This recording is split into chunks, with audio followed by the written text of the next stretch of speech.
All right, what's this episode about? Happy Monday, folks. What's going on? Day in the life of music. Stuck with it. I like that title, I think.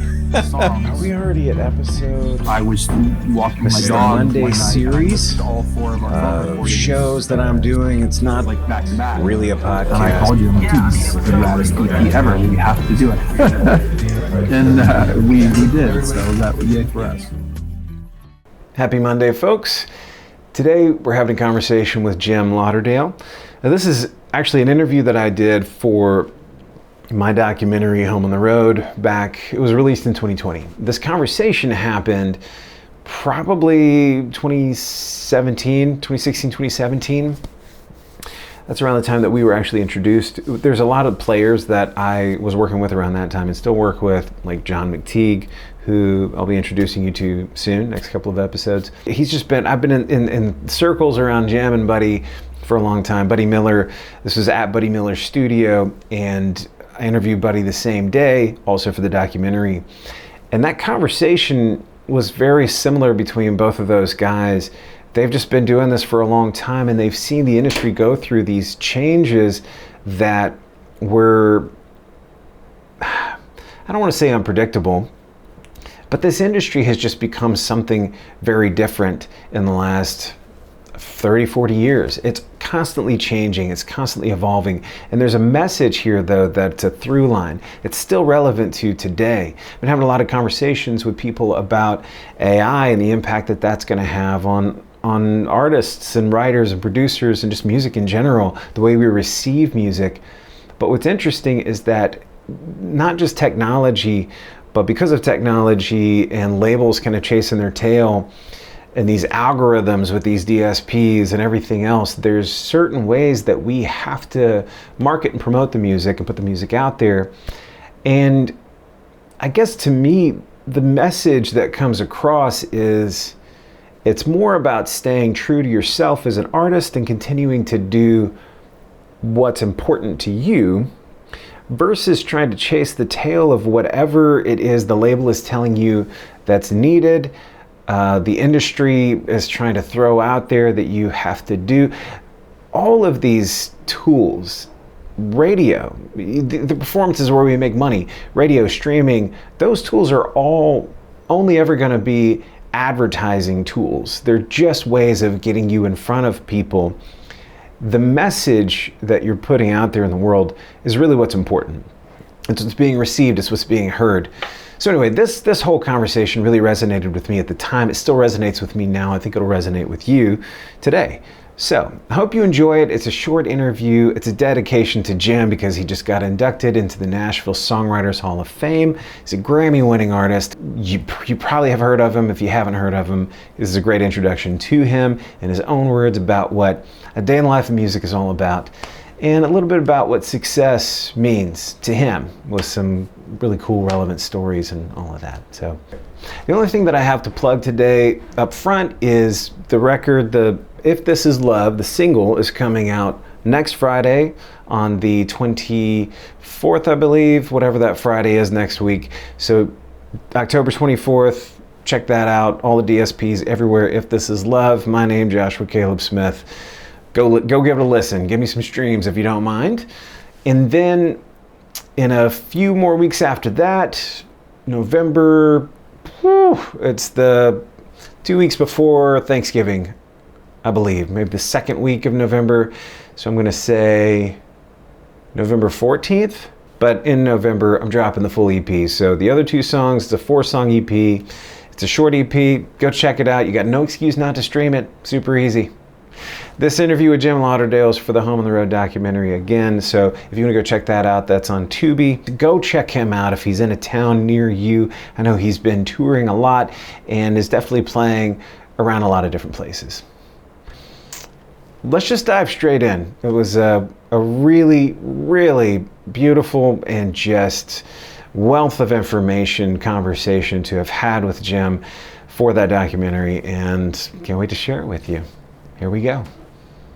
I'm Jim Lauderdale, and I've been plugging along at making a living out of music for a little over 40 years.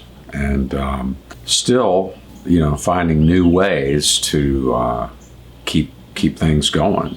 It's changed a lot.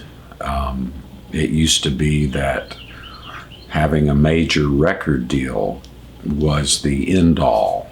That's changed. The music business has kind of always been unfair in a way, and I remember my first few major record deals thinking, gosh, this just isn't fair, and why isn't this guy really taken off, or this lady, or this band? And that's just been kind of a constant thing through the years that I've observed. And there's not really one reason. Sometimes it's luck. Sometimes, it used to be, it's like, okay, I'm going to get a major record deal. I'm going to, have the advance money and the record companies help to, take my band out and open up for these people and have them pour all this money into radio promotion and publicity. And that, it does still work maybe for a few artists, but I think that record companies have tightened their belts a lot. And like any business, the record company has consolidated. Record companies have consolidated enough. Different ones are buying. Same with the world of publishing, agencies, the whole thing. In so many ways, things have opened up for artists and musicians because of different outlets. On the other hand, it's not fair in a lot of ways because we don't collect money off of these performances that are out there. Personally, in a lot of ways, it's like, look, I just want people to hear my music. And that's true. I really do. Some of my greatest musical experiences have been things I didn't get paid for. I might have lost money on it. And at the end of the day, I think most artists go into this not thinking, I'm going to be rich. I'm going to, we just want to get our music out there, but at the same time, you've got to pay for the gas to get to your gig. You've got to have a roof over your head. And so one of the big challenges is, how do I support myself? I tell people a lot of times, younger artists coming up, it's like, look, you might have to have another job. I certainly did for many years, and I was kind of a late bloomer as far as getting any kind of income, enough income that I didn't have to have another job. Ultimately, it's like, listen, you love music, you've got to make music. It's something you have to do, and there's a lot of struggle and sacrifice and ups and downs. But at the end of the day, it might just be you and your guitar and two of your friends sitting there. You're not going to make any money off of that, but you're in that zone, you're expressing yourself, you're feeling that music, and you're hopefully making someone else feel. Success is it's different for everybody.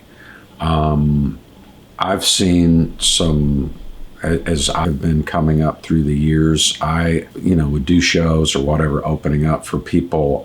To me, they were very successful. They had hit records, hits on the radio, sold out shows, and I would have traded places with them in a heartbeat. And I've seen some of these people be really unhappy, and that would make me sad, because it's like, but you have everything. You've got, this is what we, strive for, but it's relative. And I tell that to people too that are coming up. It's like, listen, what you've got right now, be grateful for it, because this is, in some ways, this period of time when you're thinking, if I only had this, and I've said that to myself so many times, I just need a break. I just want to make it and everything. But I had someone, I said that to someone one time, and I said, I just want to make it.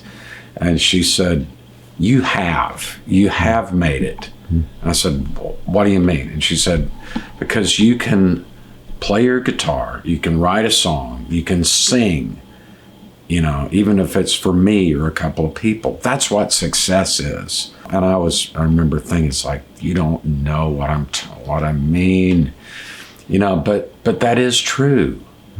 You know, we're lucky if we have those moments after a show at a festival when you're getting together with your friends and jamming. You know, it's the joy of the stuff. There you go. Thanks so much for watching. Next week we'll be dropping another one on Monday.